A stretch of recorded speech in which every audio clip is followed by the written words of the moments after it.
Mary. And I know, look, we're all we want sports back. But as baseball is announcing a comeback, you've got players from pro golf, hockey, football stars, of course, tennis, testing positive for COVID.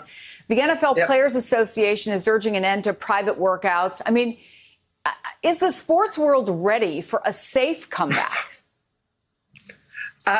My friend, I've been watching your whole hour of coverage. Anybody who thinks that sports is going to normalize this crippled and cockamamie country is out of their minds. I mean, that's just not going to happen. We are so riven with problems, with poor judgment, with scandals, with lies. I have missed sports. I haven't worked in a couple of months now.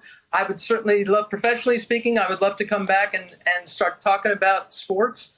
But on a personal level, I live in Florida, where the governor, DeSantis, doesn't even believe in telling people that masks are necessary.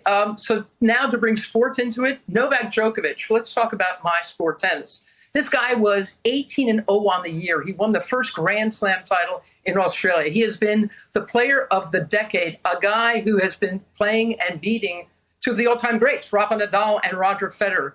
He hosted this thing. It started in Serbia 2 weekends ago. Then it went to Croatia. There were no global pandemic protocols followed at all. Novak and his team and the organizers said, well, Serbia has handled the pandemic as well as New Zealand. They handled it quickly and efficiently, and everything is safe. The stands were packed. There were lines people. There were ball kids. There was hugging. There was handshaking at the net. There were selfies taken. There was a player party afterwards where you saw Grigor Dimitrov, the Bulgarian, who was the first to be noted as having the virus.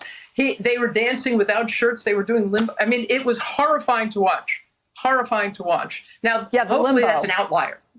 You don't want to see these. It's all over the internet if you really want to see it, Chris, but you don't want to see it. So here's a guy in Djokovic who went from going undefeated for the first couple of months of the year, and he's done nothing but make unforced errors since. And he's a bright guy, but he has his own beliefs, and he's firm in them. He does not believe in the sanctity of science. He's one of so many people in this world, and especially in our country, it seems, who just think that science is just another opinion. And that scares the hell out of me, because now you're going to be bringing sports teams in, and who knows how well they're following the protocols. The U.S. Open is supposed to start at the end of August in New York, and they have tried to create an artificial biosphere with all manner of protocols and precautions and penalties if you don't follow them. But it's a risky business any way you look at it. Yeah, you said you were watching the show, which I appreciate, by the way. But I'm sure you heard that there was the breaking news at the top of the hour that they've canceled the New York City Marathon. Look, there are a lot of responsibilities. Leagues are balancing players, especially players in a leadership position, are balancing safety, obviously financial. Fans, I mean, a lot of fans want them to come back. But you know about it from all sides. You and I met initially through the many Olympics that we have covered together. Do you trust people who are in these leadership positions generally? I know you can't say everybody, but do you trust them to do the right thing? Do you think the conversations that you know they're having are the right kinds of conversations, Mary?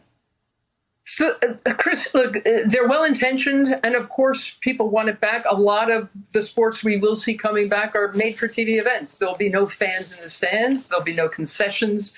There'll be very limited. The U.S. Open, for instance, it's a made-for-TV event now. There's no written media that's allowed in, though my guess is that there's going to be elite media who are allowed to come in and follow the U.S. Open if it happens. But look, I get it. As I say, I've been home for 3 months eating Cheetos on my couch. I would love to go back and start, calling matches again, calling sports again, reporting, being out there in the world. But nobody can convince any athlete that it's safe to do that. I wouldn't blame one athlete in one sport who says, you know what, I'm going to sit it out till some kind of vaccine will promise to make me and my family, my friends, safe. Yeah, I had a little bit of a moment of intense terror, thinking of you eating Cheetos with all those white pillows behind you, but I digress a little bit. So I'm sure you're in touch with a lot of folks who are now actively in sports. And there's a mental toughness that comes to getting to the top of the game, whether it's winning Wimbledon or, going to the World Series or just reaching the pro sports level. How are the folks that you're talking to navigating that? Are we going to see a very different perspective from a lot of the players and the participants when this is all over, whenever it's all over? Well, that's a great question, Chris. And you have to know that in my sport of tennis, for instance, Coco Gauff has had all this time off. Naomi Osaka, two young players who have found their voice in this pandemic, speaking out against all the problems with race relations in this country. I think the time off has given them great perspective. But when you look at someone like Serena Williams, who turns 39 in September, Roger Federer, who turns 39 in August, Federer, he wanted to do two things in the year 2020. He wanted to win Wimbledon and he wanted to win Olympic gold in singles. Now, if Tokyo happens next summer, and hopefully we'll both be there, this guy's going to be crowding 40. I mean, he has lost basically a season of his career towards the end of it. I mean, he's much closer to goodbye than hello. So all kinds of athletes, I think, are feeling all manner of things. I think for the younger players, the players who could be working on their games in whatever sport they're with, they can be working on technique, on their mental toughness. For all those people, if they're using this time well, that's great. For other people, the clock is really ticking.